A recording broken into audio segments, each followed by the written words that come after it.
Welcome to another episode of the Everblack Podcast, proudly brought to you by Blacklight Art Design and RW Promotion. I'm your host, Nev. Joining us on this episode is good friend of the program, Milla from Black Rheno, who are going to be dropping their long-awaited debut album, Noise Smasher, on October 25th. Not only that, the boys will be hitting the road to celebrate the release, supporting sludge metal legends Eyehategod in Japan and Australia this November, which is just massive. So many people I know are looking forward to that tour. The album Noise Smasher itself is just face-melting and heavy as hell, but also it's got a lot of depth lyrically, and it's just incredibly well thought out. They've spent a hell of a lot of time putting this thing together, and it just really shows.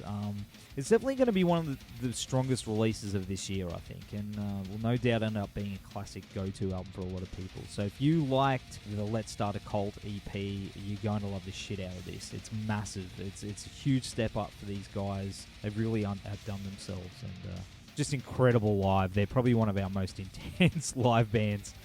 You can pre-order Noise Smasher now through all digital retailers, but if you really want to help the guys out, jump onto their Bandcamp and grab one of their merch bundles.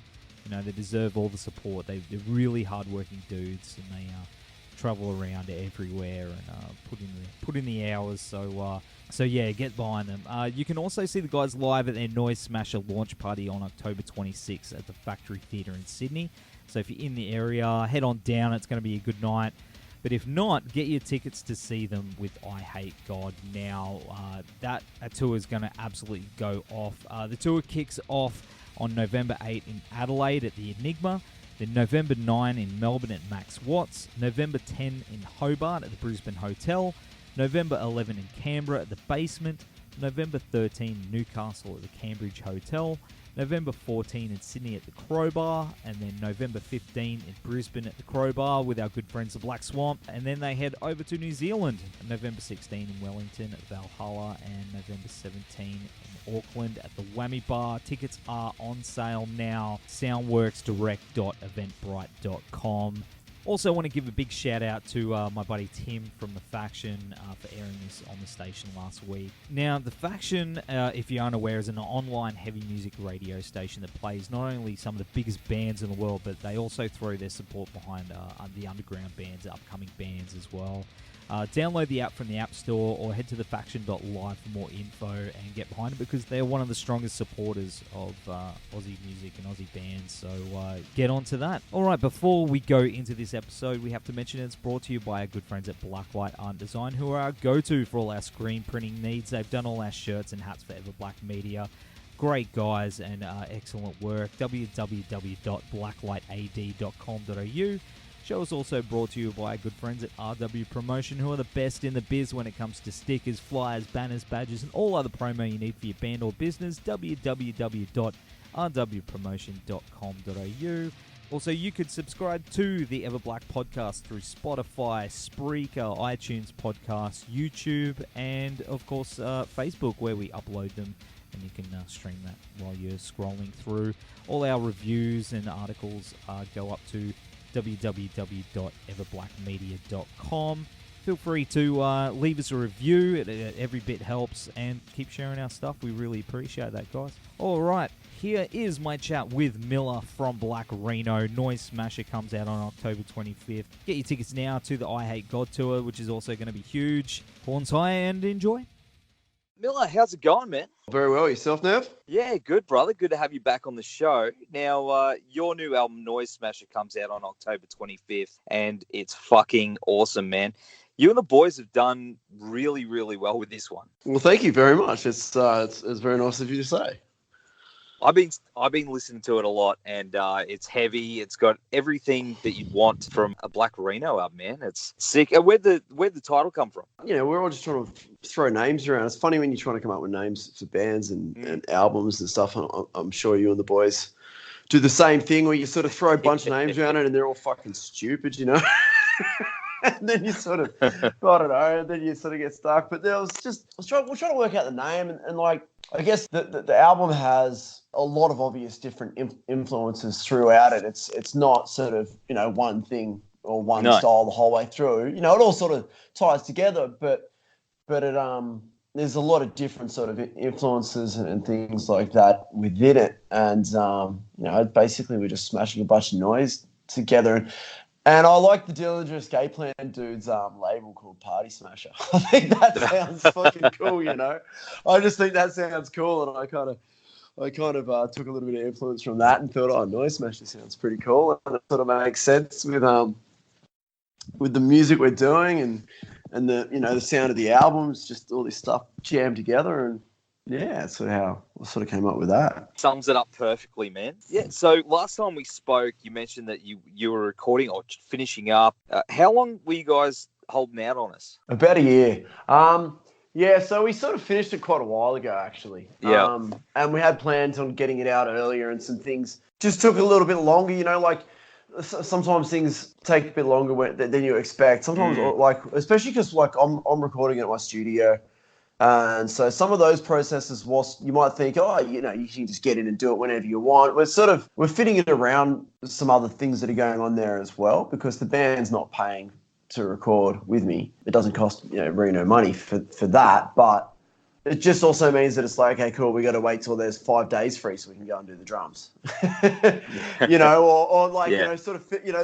a little bit of that sort of happening. Not too much, but a little bit of that happening, and then when I recorded the vocals, I've just recorded them all myself, in the control room, just by myself, and I'd just go in one day when I finished with a session with a band, and they'd leave, and then I'd go, all right, cool, I've got the afternoon free, I'll smash out a song. And then, the next day or a day later after that, I'd do the same thing again. So the vocals kind of took a little while to do, just because, I wasn't just doing it all, doing full days worth of recording either, because it's pretty hectic when you just fucking screaming your head off into a microphone and then doing all the editing and checking the takes and working out which ones to keep and don't, all, just at once. So it's kind of spread out a little bit that way, and then just, just organising how we're going to go about releasing it, what we're going to do also, and then sort of, we caught wind that this thing was going to happen with Eyehategod, which was a little bit down the track. So we knew about that for a little while. And I was like, okay, cool. Well, when are we going to, maybe we just hold off for a little while longer and release it when we do this tour with Eyehategod and sort of make it an extra special thing. It's like super special to us, obviously, because it's our first album. But then also we get to go on tour with Eyehategod, and that's, fucking insanely special within itself. So it kind of was like, well, let's just, okay, cool. We're ready to go, but we've got this epic thing happening just a little way down the line. So let's just be patient and put it all out there and sort of, make it all come together. It's worth the wait, man. As I said, I've been spinning it a fair bit over the last few days, and it's pretty damn perfect, eh? I've got to say, man, thanks, man. It's a lot of, you can hear that you guys put a shitload of work into it. This one's a little bit more personal, to my understanding. Is that right, lyrically? Yeah, I think it is.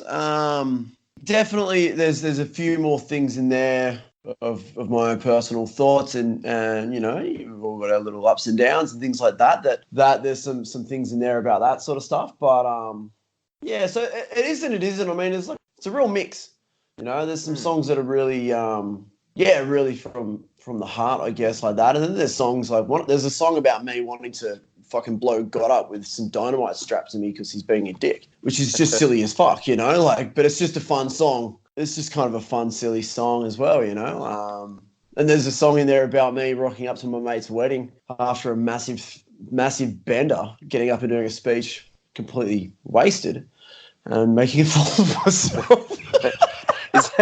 Is that a true story? Yeah, totally. The song, the track on there, Vortex, that starts with, the first lyric is, I've been drinking. And that was me and another best mate of mine.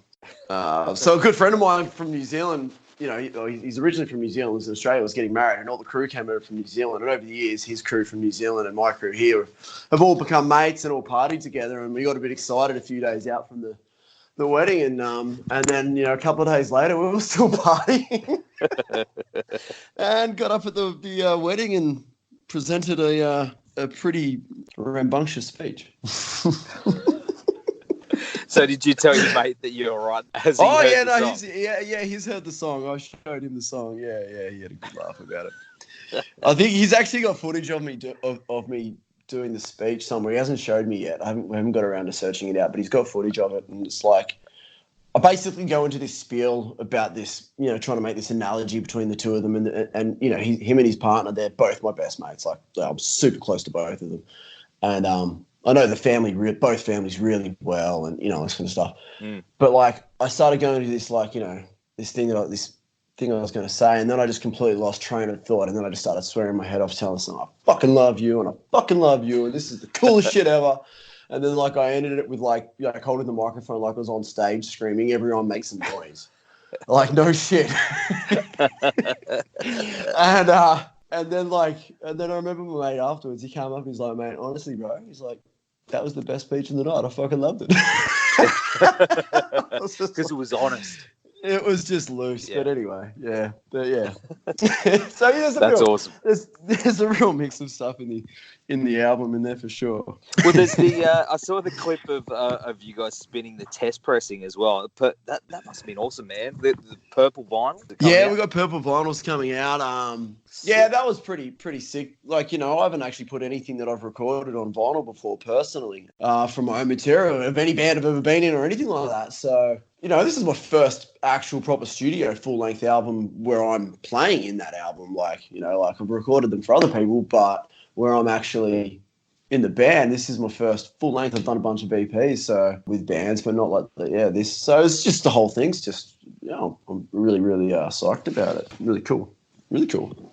Yeah, man, that must have been an awesome moment to hear what you've written and spent hours and hours and hours working on vinyl, man. Like to hear that through the groove. And... It was pretty cool, me and the boys all, you know, we always, whenever little things like that happen, you know, like, I mean, sometimes we don't get to because our drummer, Dougie, lives up on this, up about an hour and a half up the coast from us. But whenever, like, some little cool thing, like, happens like that, like, you know, we all try to get together and share the moment. I remember the first time one of our tracks got played on Triple J on the hardcore program, on the punk sort of hardcore program. And it was random. They just spun it like, this is like 3 years ago, one of the first songs we ever put up, they just randomly picked out and played. And we were like, oh, we're getting played on, you know, we all fucking got together at Dougie's house and, you know, fucking had a listen. It was cool. We just, you know, had a little moment. The three of us. It was good. Yeah, that's sick. And the video for Human is pretty awesome too, with the light switches. Who came up with that one? It's genius. That was James, one of the guys from Scoundrel Films. They put the clip together for us, and they were they were the brains behind the ideas and all that kind of stuff. We sort of said, hey, you know, this is what we want to do. This is, you know, this is our budget. This is what we want to do and the kind of vibe we want. And then he pretty much was like, hey man, I've been listening to the song. I've got this idea about this light switch and blah blah blah. And we were just like straight away, we like sort of he read his ideas that he sent through in the email, and we were like, so this is cool as, yeah, for sure. Like, let's go with this. And then, you know, swapped a couple of ideas back and forth, but basically, you know, like hats off to the guys at Scoundrel Films for doing that, because they did, yeah, they nailed it. They did a really good job. Stoked with it. What was the hardest part about filming it? Was where the little girl was switching it on and off real quick? Nah, she was killer. Do you know the band Low? Yes. Okay, so Adrian, the bass player from Low, that's his little girl. How's that? And he's actually the dude that he's one of the producers of the clip. So we saw the way that whole coming to work with them came together was, you know, like Low is a band that they're fucking one of the best bands in Australia, man. They Absolutely. rock. They are fucking shit hot. And their video clip where they got the pink goo and everything, all that sort of, I'm sure you've seen it. I can't remember the name of the song. I think it's Orca. It's just phenomenal. And I was chatting with Sam, messaged him on Facebook one night, the singer, and I was like, hey, man, who did that clip? You know, I was like, we you know, the boys in Reno, we love it. And he's like, oh, actually, our bass player put it together. He's got this production company, blah, blah, blah.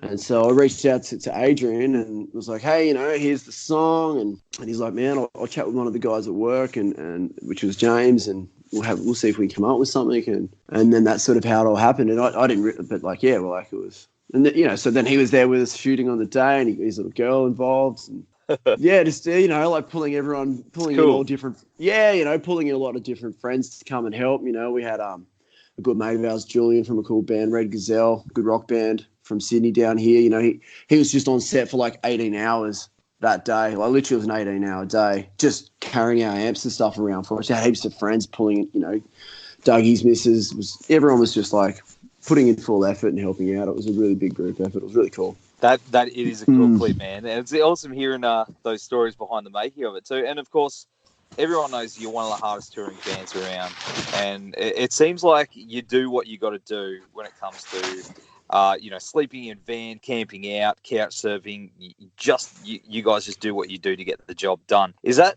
a common thing for you guys still? Yeah, like just this weekend we drove down to Melbourne and back, and Nano brought his little camping gas stop stove, and we were sitting down at Albury by the river there, and he's like cooking us up chorizo and eggs, and we're sitting by the river, and man, we spent the whole weekend.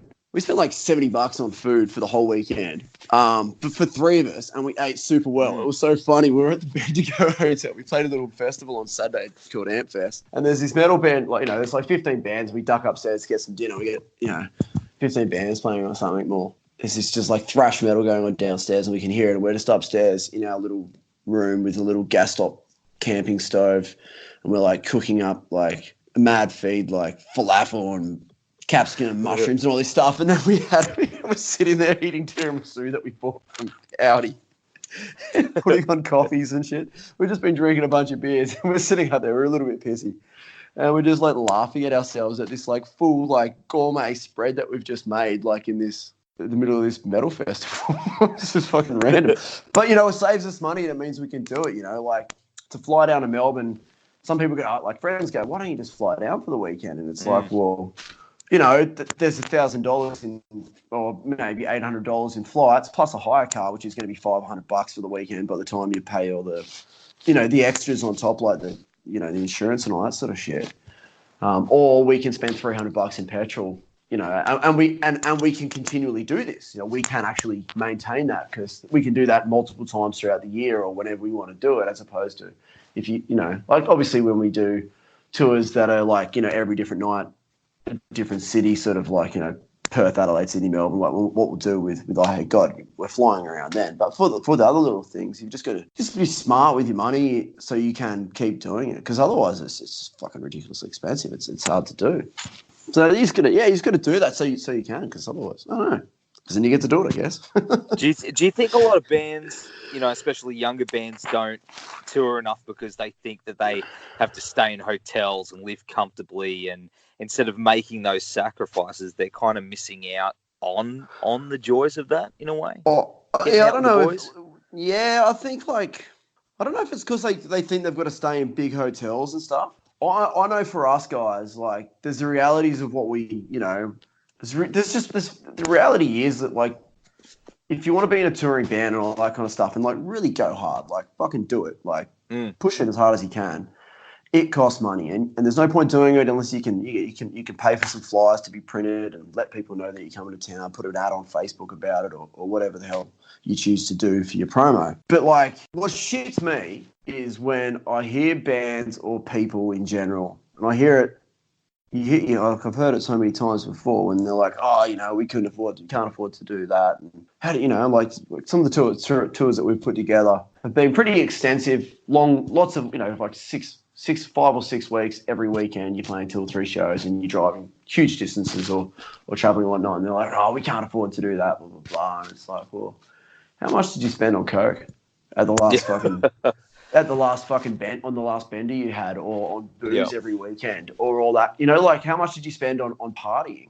How much do you spend on alcohol? Like we all like to have a good time, but they're the things that I know I look at and I go, well, what would I rather do? Go out every weekend and smash it up on the beers, or just save it for cool occasions and be able to go and do these things. It's always still expensive to do these things, but it's doable. You've just got to manage. Manage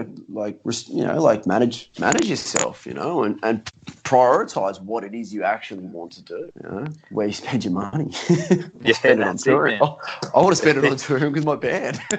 Yeah. Hey, man, that's it. Some people, they don't see that, and that's, yeah. It's like that's like the first song on the album is basically about that. Like that song is basically saying, get off your fucking ass and go and do these things. Stop whinging, stop asking for someone else to organise it for you. Stop saying, oh, it's too hard because I don't have a manager, or I don't have this, or blah, blah, blah. I wrote that one like after I had a conversation with this chap I know through the ways, we'll just say. And And he was like, he'd always be asking me on how I seem to be able to get gigs and tour with the band. Oh, how do you do it, Elsie? How do you do it? You know, I'd always help him out and give him advice. But every time he'd come in, he'd say to me, there was always some reason why he couldn't do it himself. I don't know. And I was just like, just fucking pull your finger out and do it, man. Like it's just put the effort in. Like just stop waiting. Stop saying that you can't do it because you don't have like the contact. Like when we started doing it, when I started booking bands and booking tours in a band, I didn't have the contacts, so I didn't fucking know anyone. I just got off my ass and spent like every night sitting behind the computer for hours and hours and hours until I worked it out. Yeah. And just kept doing that, and it's just like, you know, all young bands can do it. They just got to, you know, put the effort in, man. That's all it is. I could ramble on about this kind of shit for ages, man. I've got some strong opinions on it too. So stop me if I do. No. I love hearing it. Well, you're heading to Japan with Eyehategod before you do the tour down here. That's going to be incredible. You've toured Japan before, haven't you? No, none of us have ever been to Japan before. We've only been out of the country as a band once, which was South by Southwest in That's right. In 2017. And yeah, so this is the first time Reno has gotten out of the country since then. And it's going to be crazy. We've got 4 shows. We've got 4 shows in Japan. We've got 1 in Osaka, 1 in Nagoya, and 2 in Tokyo. That's like the 1st, 2nd, 3rd, 4th of November. The day after that, we fly straight to Perth, and then I think it's the 7th. We play Perth, then Adelaide, then I think it's Melbourne, Hobart, Sydney, Brisbane, and then the day after that, we're playing in Wellington and then Auckland in New Zealand. So it's like, I think it's 14 shows in like 17 days, I think it is. That's incredible. Because, it is. It's 14 shows in 17 days over 3 countries. It's fucking insane. So much traveling around. It's going to be so much fun.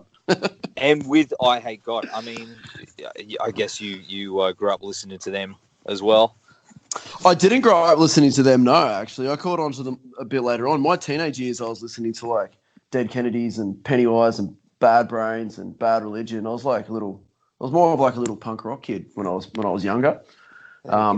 Then I sort of found the heavy metal when I was probably about 17 or 18, you know, and that was when I got like brought into basically discovered like Fear Factory and Pantera and, you know, all that like late 90s sort of stuff.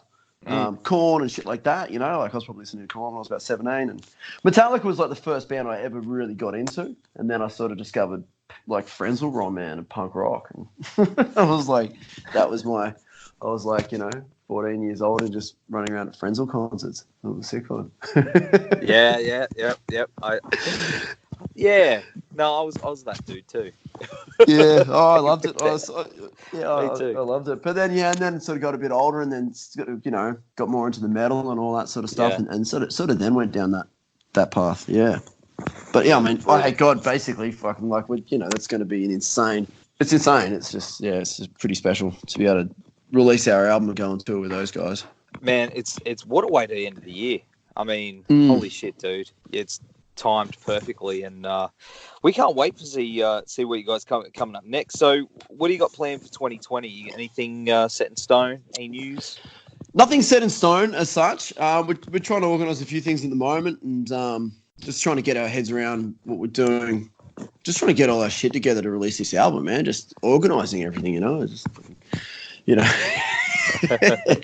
it's all ready to go, but you know, like it's always, you know, organising things at the last minute and making sure you've got this and that lined up. But yeah, 2020, man, we'll be going hard. There'll be lots of touring and all sorts of stuff. Don't know exactly what yet. We're still working that out, the full details of it out, but it'll be on. Absolutely, brother. Well, man, thanks again for taking time to hang out on the show. Noise Smasher is out on October 25th, and pre-orders are up now. We'll see you and the boys in November, man. Thank you so much for having us on the show, Nev. You're bloody champion.